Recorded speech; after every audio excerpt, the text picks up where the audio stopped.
ইট পাথরের শহরে যখন থাকতে থাকতে বিরক্ত হয়ে যায় তখন শান্তির নিঃশ্বাস নিতে গ্রামে চলে আসে। গ্রামীণ জীবন কতই না সুন্দর। মাটির চুলায় রান্না বান্না থেকে শুরু করে রাস্তাঘাট সবকিছুতেই যেন শান্তি। আজকে আমি আপনাদের সাথে গ্রামের একটি ব্লগ শেয়ার করব। আসসালামু আলাইকুম, সবাই কেমন আছেন? আশা করছি ভালো আছেন। আমরা আলহামদুলিল্লাহ অনেক ভালো আছি। 2 দিন যাবত কোনো ভিডিওই দিতে পারছিলাম না, কারণ গ্রামে আসার পর অনেকটা ব্যস্ত হয়ে গিয়েছিলাম। আসলে ছোট ছোট কিছু ক্লিপ রেখেছিলাম, সেগুলি শেয়ার করবো আস্তে আস্তে।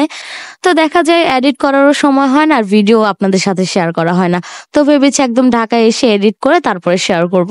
যেরকম আমরা যেদিন গ্রামে গিয়েছিলাম তার পরের দিন আমরা একটু বের হয়েছিলাম, সকাল সকাল একটু বাজারে গিয়েছিলাম, একটু বাজার করবো, একটু বলতে অল্প স্বল্প বাজার, মাছ কিনবো।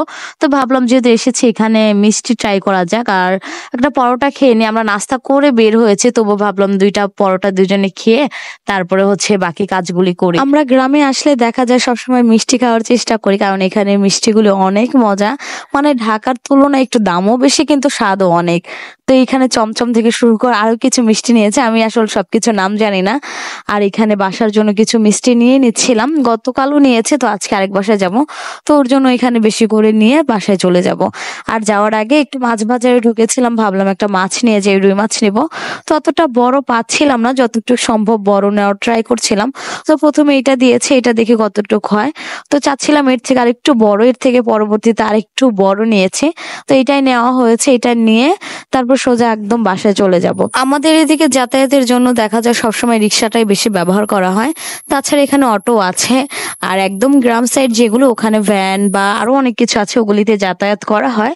তো আমাদের এদিকটা যেহেতু একটু শহরের মধ্যে পড়েছে, এর জন্য ভ্যানের তুলনাটা একদমই কম। আর এখানে মাছটা বাসায় আনার পর আমার বোন কাটতেছে, আসলে ওদের বাসায় আমি কালকে আসছে। তো এখানে থাকা হচ্ছে, আমরা 4 বোন, 4 বোনের মধ্যে এক বোনেরই আমাদের গ্রামে বিয়ে হয়েছে আর কি। আর বাকি সবার আলাদা আলাদা জায়গায়, দেখা যায় সবাই ঢাকায় থাকে আর ও শুধু গ্রামে থাকে। আর গ্রামের সব কাজকর্ম থেকে শুরু করে সবকিছু যেন ওর কাছে কিছুই না। আর আমরা গ্রামে আসলে দেখা যায় ওদের কাজ দেখলে একদম ভয় পেয়ে যায়, সারাদিন যে পরিমাণে কাজ থাকে। আমার তো মাঝে মাঝে মনে হয় যে এত কাজ কিভাবে করে, আমরা তো শহরের বাড়িতে এত কাজ কখনোই করি না। যেরকম আমরা আসছি, আমরা আসার পরে সবকিছু রান্না বান্না সবকিছুই করছে। এরকম এখানে মাছ কেটে নিয়েছে, সাথে মুরগির মাংস ভেজে তারপরে রান্না করবে, রেডি করে নিচ্ছিল। আর এদিকে দেখেন আকাশটা কত মেঘলা হয়ে গেছে, বৃষ্টি আসবে মনে হচ্ছে। তো ওইদিকে মাংসগুলো ভেজে নিচ্ছে, আর সাথে রান্নার জন্য শুকনো মরিচটা বেটে নিচ্ছে, কারণ এইদিকে সব মশলাই বেটে খাওয়া হয়, শুধু হলুদটা বাদে। ধনে, তারপরে জিরা, এরকম শুকনো মরিচ সবকিছু বেটে রান্না করা হয়।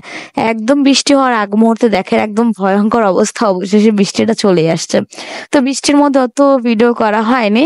তো বৃষ্টি আবার হঠাৎ চলে গেছিল, তো ভাবলাম আরেকটু ভিডিও করে আসি, দেখি কিভাবে রান্না বান্না করে। এইদিকে মুরগির মাংস রান্না করার জন্য মশলা কষাচ্ছে, আর এখানে আদা রসুন বাটা থেকে শুরু করে সবকিছু দিয়েছে। আর একটু যেটা বাজারে পাওয়া যায় মুরগির মশলা, ওইটা দিয়ে দিবে। এটা দিয়ে তারপরে রান্না বান্না করবো। আসলে ওর রান্না বান্না একদমই অন্যরকম, খেতে অনেক স্বাদ হয়। আর গ্রামের মানুষ আমাদের এদিকে আর কি একটু মশলা দেখা যায় বেশি খায়, আমরা আবার যে পরিমাণে খাই ওর থেকে একটু বেশি পরিমাণে খাওয়া হয়।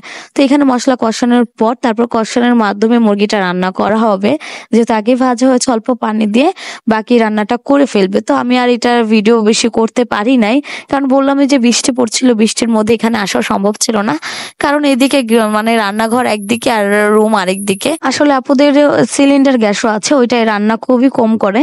আর এইদিকে সিলিন্ডার গ্যাস থাকা সত্ত্বেও সবাই মাটির চুলায় বেশি রান্না করে, কারণ মাটির চুলায় রান্নায় কিন্তু স্বাদ অন্যরকম সিলিন্ডার গ্যাসের থেকে। দেখা যায় যখন বৃষ্টি বাদল হয়, বের হওয়া যায় না, তখন সিলিন্ডারে রান্না বান্না করে। আর ভাত যেটা আছে, ভাত সবসময় রাইস কুকারে রান্না করে, আর বাকি সব মাটির চুলাতেই করা হয়।